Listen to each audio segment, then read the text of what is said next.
to the spotlight glow. Dribble dreams where the legends go. Every shot's a story, every pass a sign. True ball knows read between the lines. Oh, true ball knows no.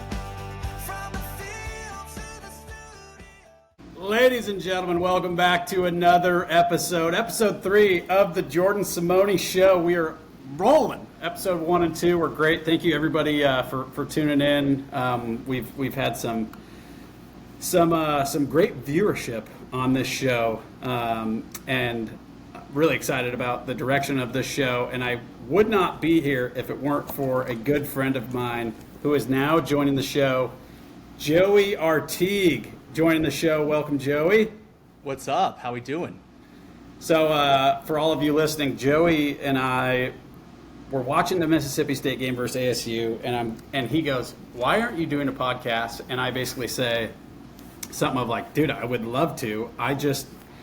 The side of podcasting I don't love is the editing, the producing, which is why this show has been so raw and uncut for the first 2 weeks. So I'm hoping that this week we can get some things added in, spruce it up a little bit, produce it up a little bit, and so Joey will be a big part of that. But Joey, like I mentioned, will be he's a lifer here in the Valley, lifetime Cardinals fan, lifetime ASU guy, so knows this sports scene well. He's an unbelievably great follow on Twitter.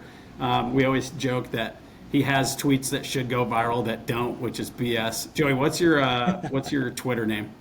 It's at Joey_Artigue. And I don't even know why there's the underscore there, but it's for effect. So go follow him. I will tag him in this week's episode. But Joey will be joining me probably every episode from now on. And we always joke, one of my favorite shows, sports shows, is Pat McAfee. And I love how he's just got a bunch of his boys with him. And so this is really the beginning of a similar route, kind of for easy sure. Back and forth, fun. We'll have Joey will pop in and help me when my brain ultimately can't remember something. We've talked about this a lot, and excited to be doing it. And I literally saw your tweet a couple hours ago asking for some questions from the listeners, and I was like, "Wait, are you recording today? Let's pop on." So hopefully this is a start of something exciting. I know. I'm pumped up, and I'm going to need you. We didn't even talk about this, but I haven't even looked at some of those questions yet, so I'm going to need you to probably get me, 3 or 4 of those good questions that are insane that I can just go off the top of the dome with, because the people got questions, and we got to answer them. All right, today's show, we'll be diving into ASU and Utah, the preview and prediction coming off the bye week. We'll talk about last week's picks and the games of the week ahead for the weekend.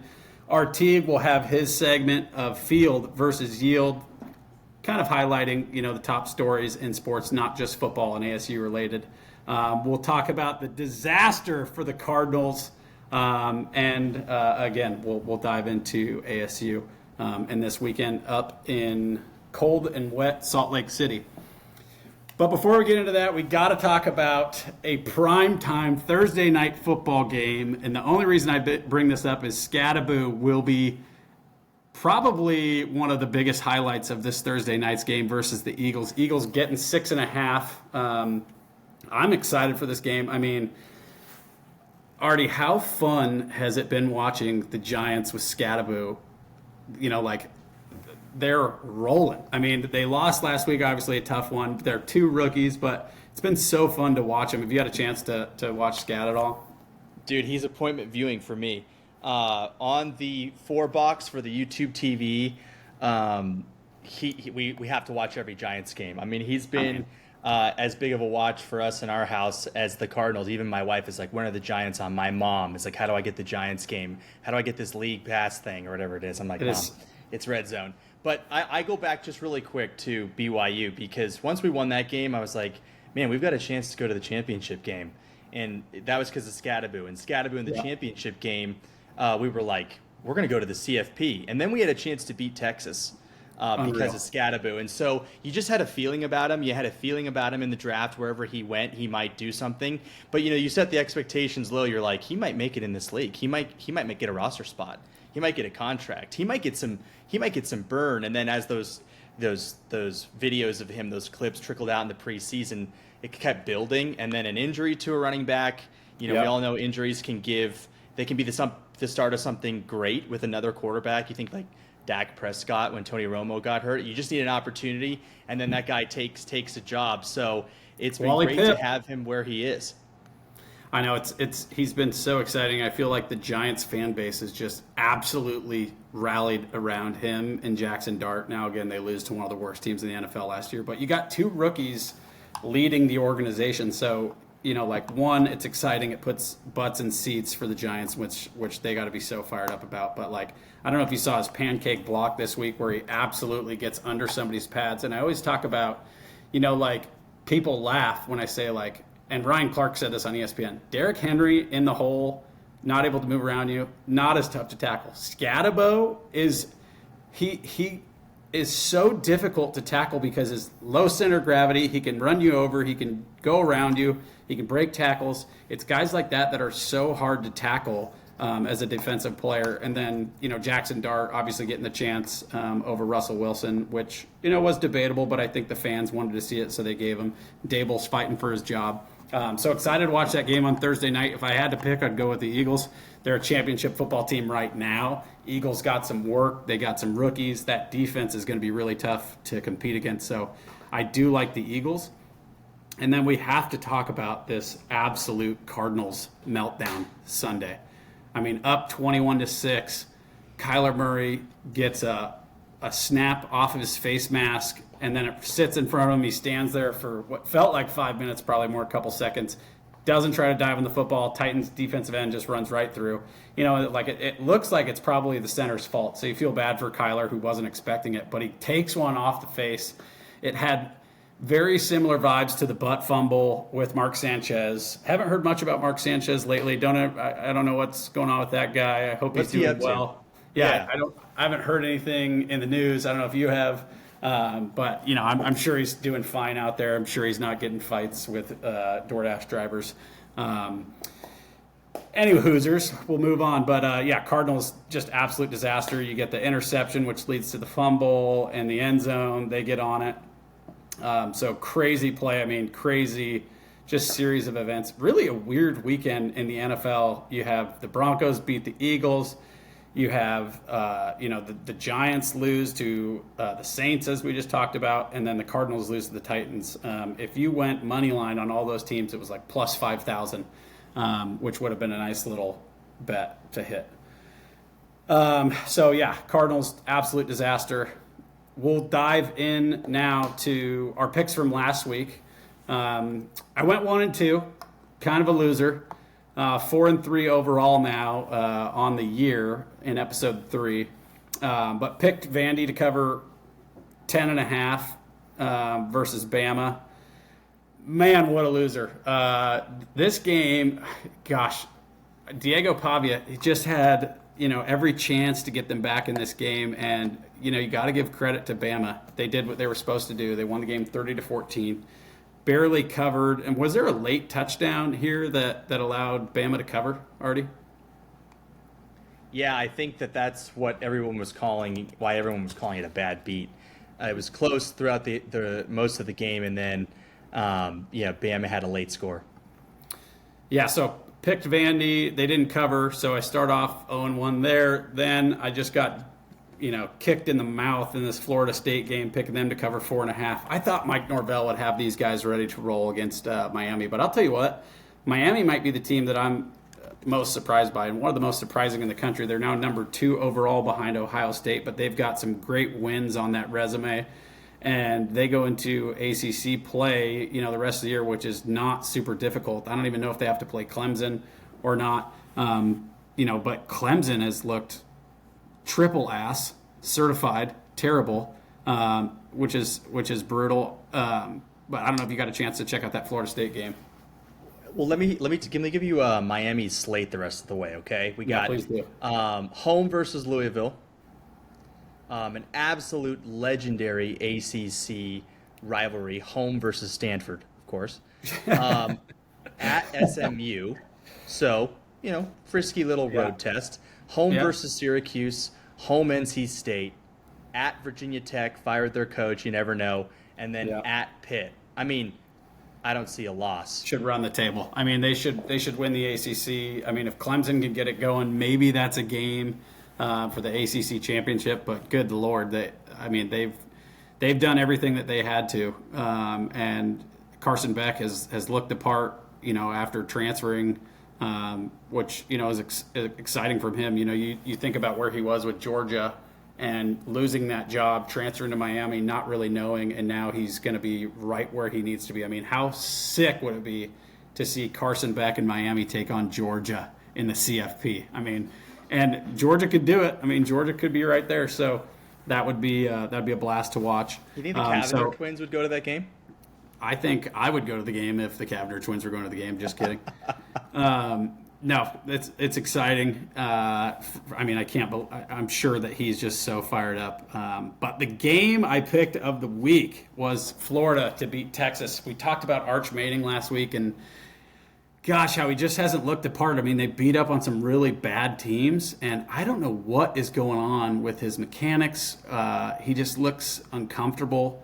I think I think that they need to get him comfortable. I think one of the things that Sark needs to do is get his completion percentage up. Just get him comfortable early with some dinks and dunks. Some little flat routes out to the corner, and get his confidence going. I'd also love to see him use his legs on some QB power stuff because the kid can run. He's big. He can run. Get him involved in the game early. Get him. It definitely doesn't look like he's going to the draft this year.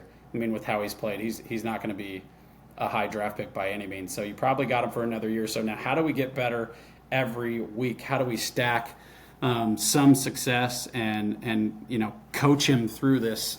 Something I always think about when you talk about quarterback play is I always think about how Jared Goff translated from the Rams to the Lions and what Ben Johnson did with his completion percentage.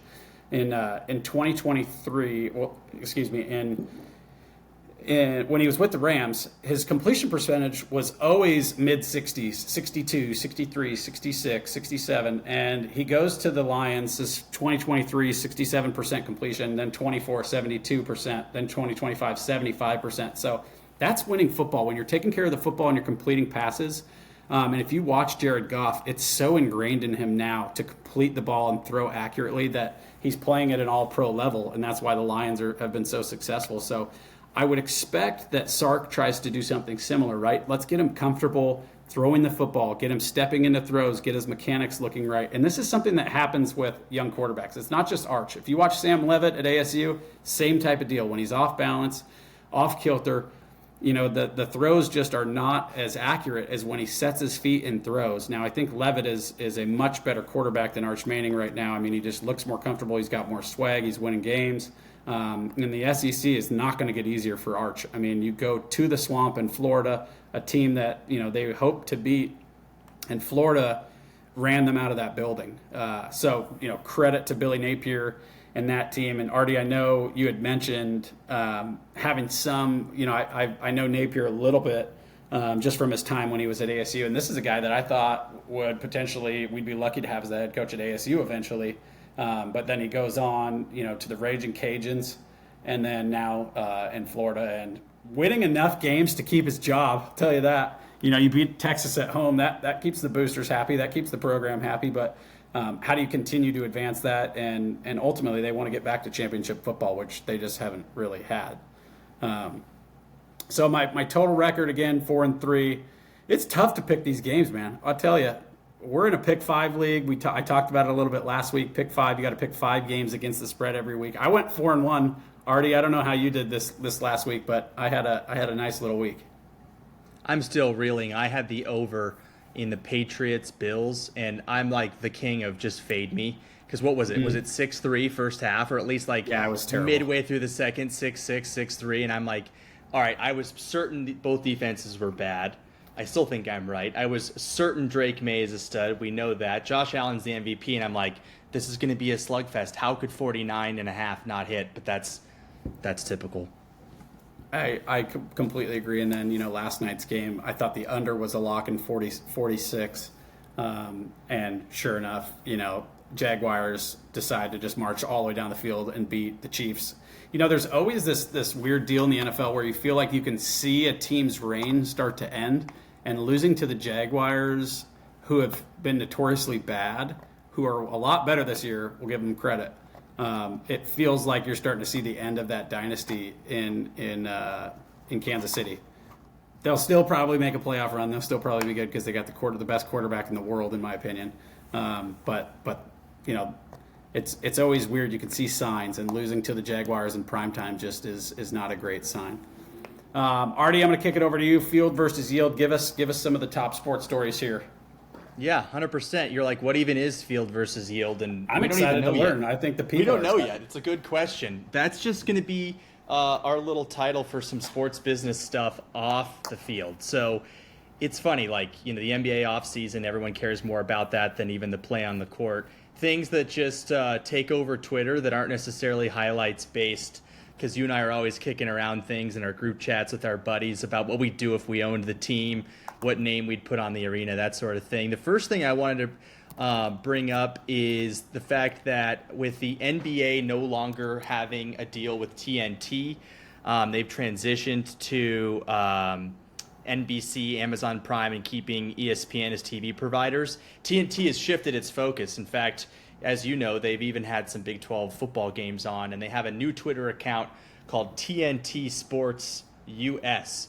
And they took over the NBA on TNT Twitter account and changed it to @TNT Sports US and completely scrubbed the entire Twitter account of over 10 years of hilarious Charles and Shaq and Kenny clips. And so I just thought that was crazy, especially because their most recent tweet, I think, or their oldest tweet was a Pedro Martinez clip from this year's playoffs on Saturday afternoon.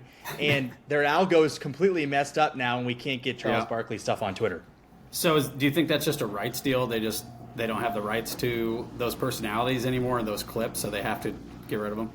It's a really good question, but I still think they could get around it because, A, when they were tweeting this stuff out, they had the rights. And so maybe contractually they were forced to delete it, like you said. And B, keep in mind, they're still producing the TNT, the NBA, they're still producing the Inside the NBA show from Turner in Atlanta at Studio J and licensing it to ESPN. That's actually how TNT got the Big 12 games. I don't know if you know that, but there was a trade there. No money changed hands.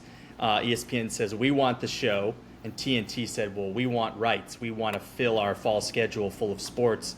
And so ESPN gave them some extra football games, and that's how the Big 12 landed one game a week on TNT. So that's the first thing I thought was crazy.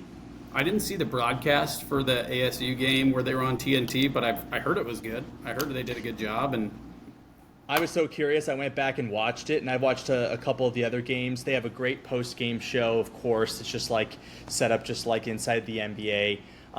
They bring in a player for a post-game interview, which I feel like is very Monday Night Football, Sunday Night Football-esque. And maybe couldn't even, you could tell me better, couldn't even happen before NIL. But those guys get on with the staff or the guys at the desk. They put on a headset. I think they've done a great job so far. TNT, they never really miss. They do good with baseball. Yeah. We know their basketball prowess. They even do good with the match, in golf. So they do a good job. Yeah, I'm a fan of TNT. I'm a fan of Charles Barkley. We don't want to lose that content, of course, but, we'll be fine. Chuck's an Arizona guy, so I don't know if you've seen him around, but big golfer. Yeah. Speaking of a place that he basically built, and a place that you and I frequent, especially when we're up in the premium levels, rubbing elbows. The Suns Arena has a new name, and it's Mortgage Matchup Center, which this is huge news. Big news. This is any meme you can think about, like when Spider-Man is pointing at Spider-Man. This is Matt Ishbia's mortgage company, the way he made billions and billions of dollars. Doing a deal with Matt Ishbia's new toy, the Phoenix Suns. So Mortgage Matchup Center is the name. That's the company that Matt Ishbia has kind of the facing brand for people who buy mortgages from his company. And wonder what table side of the table he was negotiating on, because that's an I interesting was- deal there too. I was hopeful that Freestone would get that sponsorship, our insurance 100%. company, as our ties to the Ishbia crew. I think I thought we were in the running, but apparently, like $250,000 doesn't get you the title sponsor for the arena anymore, which is just a bummer, And we would have had to finance that, of course. No, I'm kidding. It would have been. And then I gotta pop in here. We don't have a breaking news sounder, so put that one on our to-do list. But for my last thing, this just came down just now. Breaking Adam news. Schefter sources: Cardinals are fining Jonathan Gannon $100,000 Wow, for his for hitting the player? on-field antics with DeMercado. So we would have covered that sooner had that Yeah. news been out yet. But give us your thoughts on that, Simone, and then you can take Okay. it back over. My immediate reaction to seeing that was one, I was shocked that it looked like he hit him, but it's like, you got Paris Johnson Jr., I think he's a captain of the team, offensive lineman, leader for that team, with his arm around DeMercado, who just fumbled, feels like shit, and then the head coach needs to come, MF him right after that. It's like, I mean, dude, he clearly feels terrible about what he did, and then you're just going to rub it in and scream at him. I think it's bullshit, honestly. I would hate it. I saw a clip that he apologized to the team, but, like, if you're the leader of an organization, that is not the way to handle that. I mean, if the guy's on the sideline laughing around like he doesn't give a shit, it's like, dude, like, that's one thing, but the guy's clearly bummed that he just fumbled. He didn't know that they were going to lose the game at that point, but, clearly that's a huge reason. And I think you're going to look back on the Cardinals era right now with Kyler, with Gannon, and that game is going to be a clear, look back and go, oh, this is where they went wrong. And so I'm not surprised that the NFL came down on him with that. He apologized. I just think it's kind of a BS move for the head coach to do something like that. Look, I've been MF'd by Todd Graham almost more than anybody at ASU, but it brought the best out of me, and he did it at practice. Rarely would I get yelled at on the field. Now, you can pull up some pictures and prove me otherwise, but I'm not surprised. I think that's a learning lesson for Gannon. He's going to, unfortunately, it's going to be look bad on his record. And stuff like that, you lose your team too. You lose the team and believe in what they're doing. And then Kyler's overall attitude, like, this is all just the culture, right? The culture comes out in different ways. The way you're coached, the way you go about things comes out. Like a coach that acts like a little kid on the sideline, you hate to see that. But it just kind of tells you about what's going on inside that building. And Kyler not jumping on that football, like 42-year-old Aaron Rodgers would have jumped on that football if it hit him in the face. Like he would have dove into that pile. And that's just a leadership personality and a sacrifice, that you would expect from the head of your organization, not to make a business decision. Like, games are won and lost on turnovers. Turnover margin is the one thing that you can look at in a game and usually know which team won based on the turnover margin. And so not, even giving any effort. I mean, what does that say to the rest of the team? What does that say to Trey McBride, who's out there busting his ass every play, getting up, screaming at guys, fighting for every inch? Or a Buda Baker who's fighting his ass off? It's just, I hate it. It's just not the type of leadership that I respond to. Clearly in that moment, Gannon made a mistake. He admitted it, but, the fine makes sense. But appreciate the breaking news. Our first ever Field versus Yield by Joey Artigue. Incredible stuff. All right, let's move on to... Yeah, let's move on to the games of the weekend here. College football has a pretty nice slate of games. A bunch of top 25 matchups. We'll start at the 9 a.m. kick of Ohio State at Illinois. I don't know what's going on with Illinois. They're up, they're down, they're good, they're not. They get blown out by Indiana. They beat USC, which is crazy. That's a good win for them. And USC is a team I feel like we haven't heard anything about. And then they start to get some excitement and they're building up some momentum. Then they lose to Illinois, 34-32. But Ohio State's favored in this game by 14.5. Ohio State's just, quietly number one team in the country again, quietly good in all phases of football. Have they really been tested? It looks like they haven't, because Texas wasn't very good. Texas loses to Florida. Now, Texas is a good football team. They got athletes all over the field, but ultimately it comes down to your quarterback play.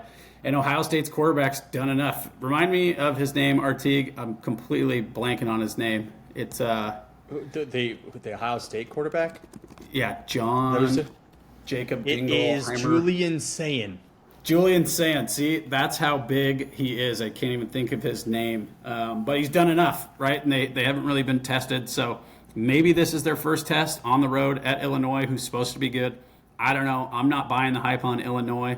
They got embarrassed by Indiana, like I mentioned. So I'm going to go ahead and hammer Ohio State minus 14.5. And feel free to take my picks for the Pick 5 League, Joey, as I know you probably will. But I love Ohio State on the road, minus 14.5. I just think they got too many athletes for Illinois to compete. But this will be the biggest games. What I'm doing isn't working, so I'm going to have to tell you. Yeah, that's fine. I think Illinois got a little too much hype going on. You get blown out by Indiana. You got issues against Ohio State, who's going to be better at every position on the field. But there'll be a lot of hype around that game, and I'm sure people in Illinois are fired up. The game of the weekend, besides, of course, the ASU game, which we'll get into here shortly, is Indiana at Oregon at Autzen Stadium. You got game day. Oregon is favored by 7.5, and this is another game that I can't wait to watch. I'm going to hammer Oregon on this. I've played at Autzen Stadium. It's a very tough place to play. This Indiana team, I don't know that they've really been tested. Like I said, they play Illinois. They beat the brakes off of them. They look really good. Obviously they're coached well. They went to the college football playoff last year. But I just think Oregon's battle tested. Oregon's coached well. They're great at every position. They've got athletes all over the field. They've got 5-stars all over the field. Their biggest piece, though, has been their quarterback. I mean, their quarterback, Dante Moore, has looked the part. He's looked like a championship caliber player. And Oregon's sneakily becoming QBU with all these quarterbacks they have in the NFL, from Bo Nix to Herbert to Mariota, who's still playing in the league. They've kind of got dogs all across the league. But, up front, that's where that game's going to be won, and that's where Lanning wants to win football games. Another guy that was at ASU when I was there, Dan Lanning. Shout out Dan Lanning. We love Dan Lanning. I'm going to get him on this show, people. I'm going to get Dan Lanning on the show. We're going to get Dillingham on the show. We're going to get Norvell on this show. We've got to have some of the best. We'll work on getting that done. And then another buddy of mine who's the DB coach at Oregon was an ASU guy. You remember the name Rashad Wadood? You remember that name? Of course, yeah. And his brother was at UCLA, maybe? Yeah, UCLA, yeah. But got a job at Oregon under Lanning, was doing some recruiting, and then has slowly come on and become the DB coach at Oregon, which is an awesome gig for him. I'm fired up. We'll get him on the show as well. But, yeah, super fired up on Oregon. I'm going to hammer them, favored by 7.5. Autzen's one of the toughest places to play on the West Coast. I mean, their fans are brutal. They're loud. And that place will be rocking for game day. So excited for that. Obviously Oregon, like I mentioned, battle tested. They win at Penn State in a whiteout game, which has got to be one of the toughest places in the country to play. I think winning that game not only instills confidence in everything that they're doing, but what it does for recruiting for them. Every recruit that was at that game at Penn State now going, oh shit, Oregon's legit. Maybe I need to take another look at Oregon. Maybe I do need to go on that official visit, and not just the ones that are there, but recruits across the country. So, and Lanning obviously fired up, maybe a little too fired up after that win. Can you blame him? That's a huge, huge road win. And then Penn State decides to go to UCLA and lose to Jerry Neuheisel as the offensive coordinator. Fun fact, Jerry Neuheisel and I grew up very close to each other. We grew up playing every sport against each other. He went to Bellevue High School, or not Bellevue High School, but he grew up in the Bellevue High School system in Washington when his dad was coaching at UW. So known him for a while, super fired up for him. I mean, in a year where UCLA looks like their program might just, fizzle out and not come back ever to the Big Ten, they beat one of the best teams in America, who was clearly not ready to go play that game. And think about the dynamics here. You go from the whiteout game against Oregon, national TV, to the Rose Bowl with 2,000 people in it. That's completely, it fits 100-something thousand, and then you got like 2,500 people at that game. I think they rushed the field, and only about 17 people were on the field, and that was a full student rush. So got some excitement back at UCLA again. So fired up for Jerry and the whole Neuheisel fam. That was really cool to watch. But I think Oregon Shout out Rick officially. Neuheisel as well. Shout out Rick Neuheisel, Yeah, we love your Rick. boy. Yeah. From Former Arizona hotshot coworker. of Yeah, mine. yeah, the hot shots, big deal here in Arizona. So no, super cool and fired up for them. But I think that Oregon's going to take care of business. I think that they're going to beat Indiana here. There's just too many good athletes on that field. I'm gonna lay the 7.5. I like it. All right, moving on. Oklahoma versus Texas, Red River rivalry. Whoa, Red River rivalry. I think I said it right.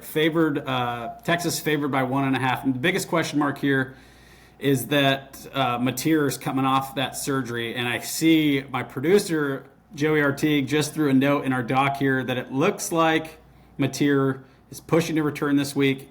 You know, like he had a thumb surgery at the base of his thumb on his throwing hand. Speaking as somebody who broke the knuckle on that thumb, at the base of my thumb, and was able to play, I was casted every week during practice. Then the cast would get sawed off, and they'd put like a little piece of like hard plastic and tape it up so I could tackle. no and play. club? They also shot it up every game. Most painful thing I've ever experienced in my life to this day was that shot in the small joint of your thumb. But after you get that shot, you're invincible for like 4 hours. So you can go play. Then, of course, it hurts like hell, you know, the next day. But you cast it back up, ice, whatever. I but I don't wish know you had how. a club. I don't know how Mateer is going to play in this game, dude. I really don't. I mean, I think about trying to throw a football with that injury that I had. Now, he had surgery, so it's different. Like, hopefully they fixed it, whatever it was. But, like, I don't see how he would come back. Not to mention that Oklahoma is undefeated right now. Texas is not as good of a football team as people thought. They've got athletes. They could win this game. Okay, you lose it without your quarterback. The College Football Playoff Committee cannot put that much weight into losing a game to a Texas team that's pretty good. You know, they've lost a couple. They're not ranked anymore, but without your quarterback. You know, like when ASU lost to Cincinnati last year at Cincinnati without Levitt, the College Football Playoff Committee went, oh, they barely lost to Cincinnati without their quarterback. Okay, wipe it off the table. It doesn't even mean anything. I think it's the same type of vibe here for Mateer in Oklahoma. I don't know what you gain from playing in this game other than it's a rivalry. You want to stay undefeated. Of course you want to win. Of course he wants to play in this game. But we're halfway through the season almost. They're going to need him for the rest of this SEC schedule. I don't know if you can pull up Oklahoma's schedule, what they have coming after Texas, but Yeah, so I mean, the Red River rivalry, I said that really slow because I learned good job. learned the lesson. They've got Texas at home, or is that game neutral? It's neutral, at yeah. South Cotton Bowl. Carolina, who had some hype coming into the season. At Yeah. home versus number 4 Ole Miss. At number 12 Tennessee.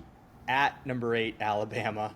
At home versus 14 Missouri, and ending at home versus LSU. So that's after this Texas game going to South Carolina. They have 5 straight top 15 matchups in a row. Yeah, I mean, again, SEC. this is a game where you want to throw Mateer in. Of course, he wants to play, like I mentioned, but you got to think about the rest of the year too. If you give him another week, does that help him? You know, does that help his timetable even more? Or if he plays this week and he catches, you know, he throws a ball and it hits his hand on somebody's helmet, or he gets tackled and a helmet to his hand.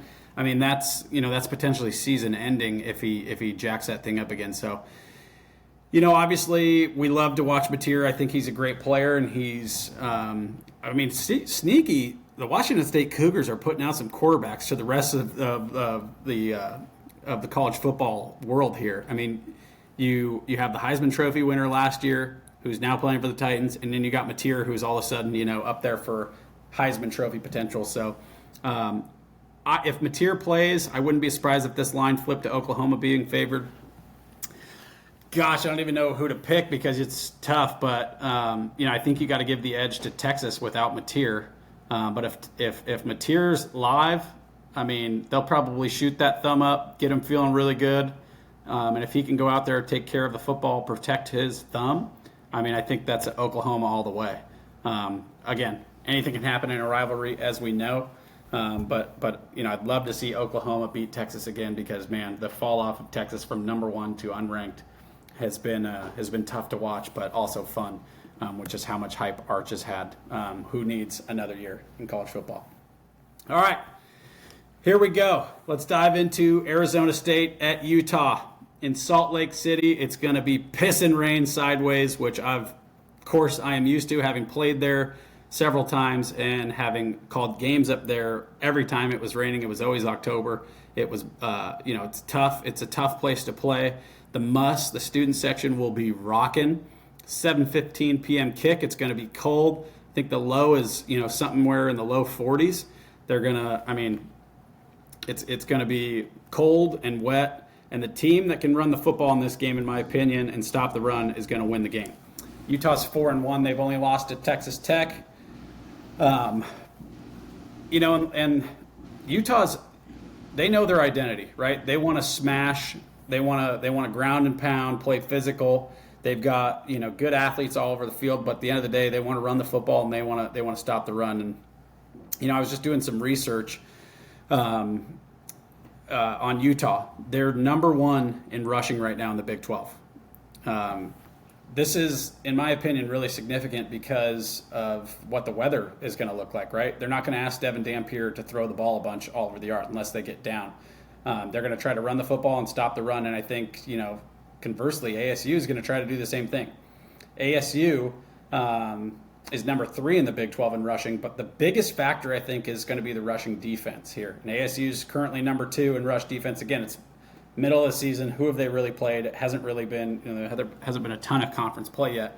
But ASU is number 2 in rushing defense and Utah's number 7 in the Big 12. So that's going to be the key here. Like I mentioned, it's going to be cold. It's going to be wet. That ball, anytime I got into a cold, wet game, I was fired up because I knew that ball was going to be one shot away of slipping out. You need hats on the football. You need to be punching that thing out every time, and I'm sure ASU is doing a good job of preparing those guys. I already saw them spraying Sam Levitt with water as he's throwing, getting him used to throwing a wet ball, and the receivers need to get used to catching a wet ball. It's just different. I mean, growing up in the Pacific Northwest and playing receiver, we played in a lot of rain games, and in those rain games, you need to be able to catch the ball, not necessarily with your hands every time because that thing gets real slick and your gloves get really slick. So, look, I think it's time for ASU to put a complete game together here. We haven't seen it yet. They've had turnovers, they've had penalties, and found a way to win games against Baylor, against TCU. We haven't seen them play a complete game. They missed 2 field goals last week against TCU or 2 weeks ago. So I'm hopeful that this is a Kansas State road game 2024 style game where they go on the road, they put their first complete game together, and people go, wow, this team, when they play together, when they play all 3 phases to their potential, they can be very good. Devin Dampier is a good player. He can use his legs, but he's not going to beat them. Running the football will beat them. And then ASU, like I mentioned, let's hand the ball to Raleek Brown. Let's hand the ball to Kanye Udo, who can run down in the goal line, inside the 5, smash people in the face. This is going to be physical. I always love playing against Utah because you knew what you were going to get. You were going to get some huge linemen, try to run the football, and it's just physical, and the team that's most physical is going to win this game. And ASU fans know all the classic battles that we've had with Utah. And for Utah, this is kind of their rivalry. They don't like us at ASU. You know what? I'm sure they're fired up. Like I said, that place will be packed, ready to roll. I do like ASU to cover. I really do. They're getting 6.5, which to me just seems crazy. But I feel like last year when they were playing at Kansas State, it was a similar spread where it was just kind of like, what? And then they play their first really complete game that gives them confidence that says, hey, if we play like this every week, we can beat anybody. And they went on their run. So this is a huge, huge game.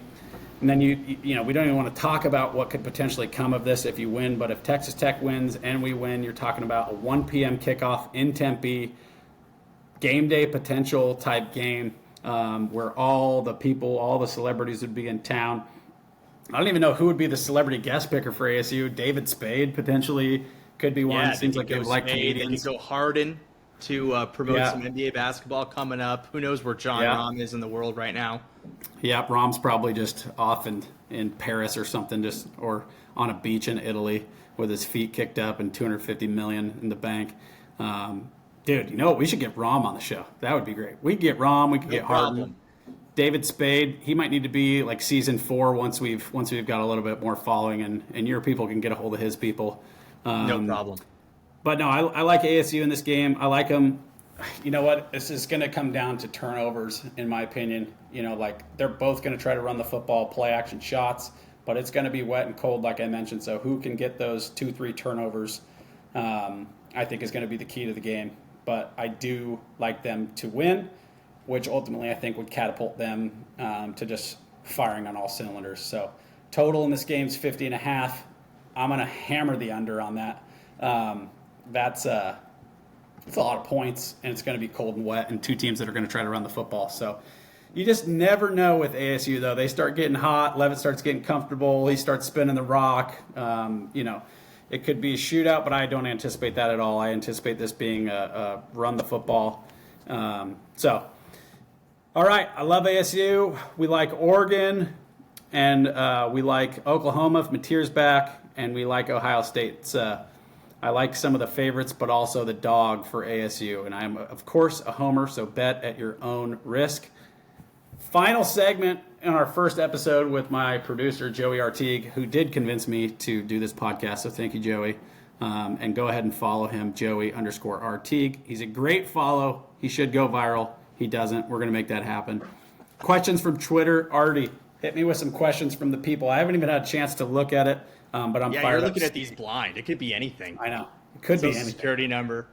Yeah. All right, first question is from our buddy, noted Sun Devil supporter, Matt Dirks, at Dirks. What is the loudest stadium you played in that wasn't Sun Devil Stadium? This is a great question. When we played at Texas A&M we played at NRG Stadium in Houston. That was really loud. I mean, the SEC fans, they all put their arms around each other and do this thing where it makes look like the stadium's going to fall down. That was pretty cool, which ASU is going to Texas A&M next year, which would be a fun trip.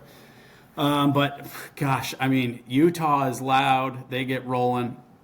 I would say that Oregon's probably as loud as a stadium I've ever been in. Those fans are brutal.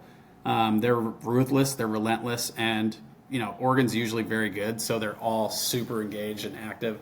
But, yeah, I would say Autzen is up there for loudest I've ever played in. Our next one, I would say if there is a bigger Sun Devil football fan than you and I, it might be Jonathan Pope, J. Pope, ASU. He wants to know, what were your superstitions as a player, and do you have any fan superstitions now before a game? You know what? I'm not big into the superstitions. I'm really not. I tend to do everything the same on game day. You know, the way I would get my ankles taped, and then the way I'd tape my wrist, and the way I'd put, you know, like I'm not crazy big into I would just get ready usually the same way because I'm just a creature of habit.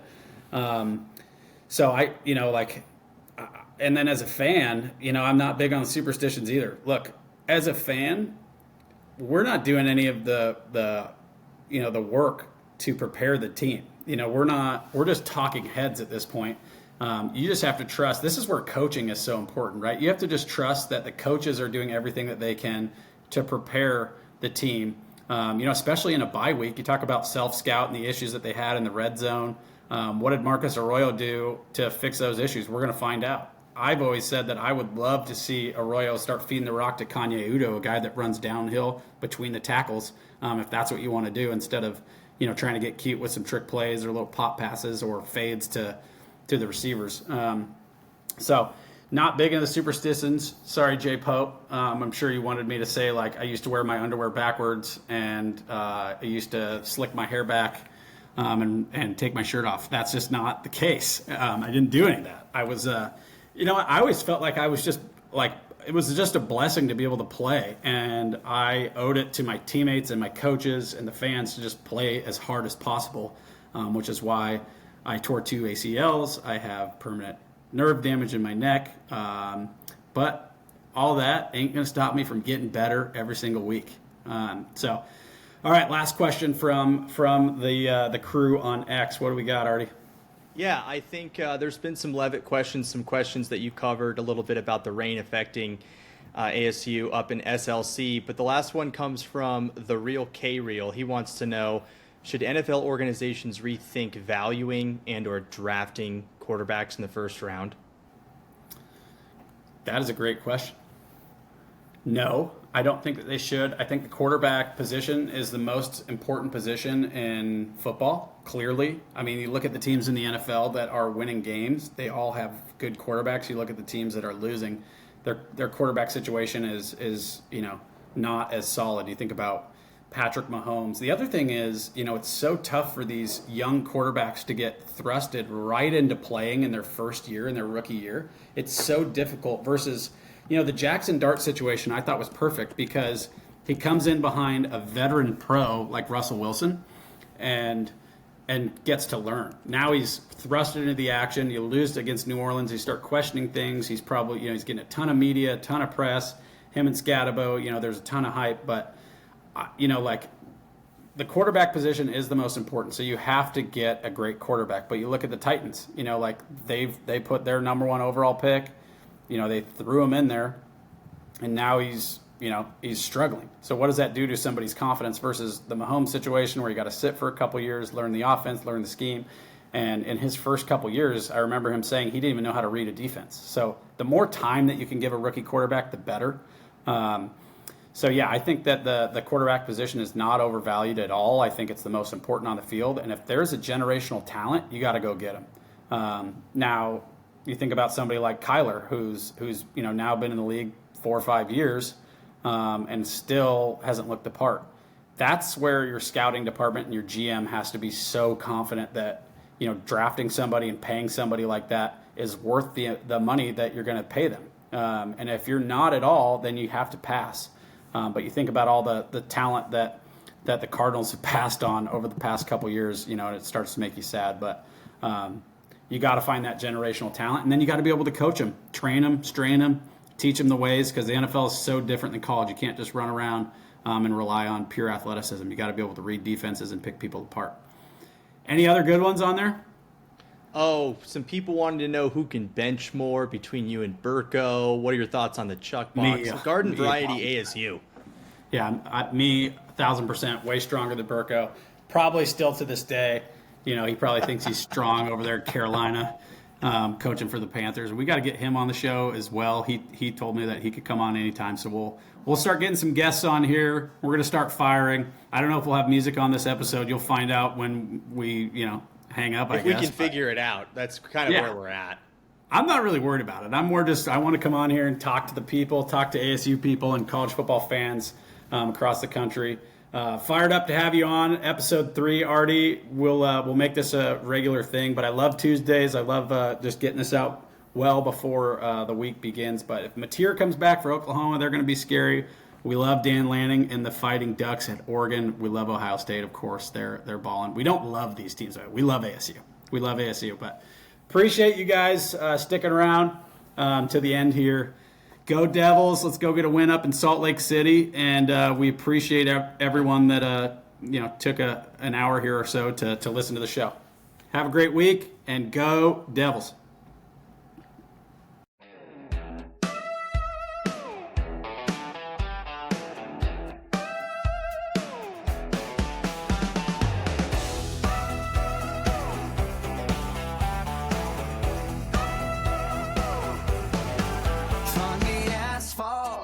To the spotlight glow, dribble dreams where the legends go. Every shot's a story, every pass a sign.